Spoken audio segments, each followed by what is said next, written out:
Future నుండి time travel చేసి present కి వచ్చిన ఒక వ్యక్తి స్టాక్ మార్కెట్ లో కేవలం $800 ఇన్వెస్ట్ చేసి $3,500 మిలియన్ అంటే సుమారు మన ఇండియన్ కరెన్సీలో 3,000 కోట్ల రూపాయలు కేవలం 2 వారాల్లో సంపాదించాడు.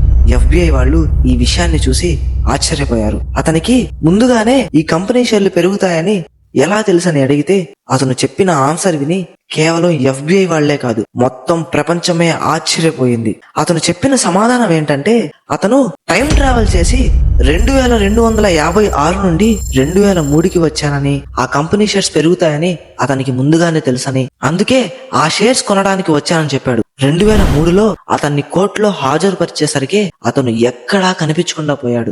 ఈ విషయం న్యూస్ పేపర్ లో కూడా వచ్చింది. అప్పటి నుంచి ఇప్పటి వరకు అతను ఎవ్వరికీ కనిపించలేదు. అయితే దీనిపై మీరేమనుకుంటున్నారు? టైం ట్రావెల్ అనేది నిజంగానే ఫ్యూచర్ లో పాసిబుల్ అయిందా, లేదా దీని వెనకాల ఇంకేమైనా కారణాలు ఉన్నాయా? మీరేమనుకుంటున్నారో మీ యొక్క అభిప్రాయాన్ని కామెంట్ చేయండి. ఇలాంటి మరిన్ని మిస్టీరియస్ థింగ్స్ తెలుసుకోవాలంటే లైట్స్ ఆఫ్ హిస్టరీ ఛానల్ ని సబ్స్క్రైబ్ చేయండి.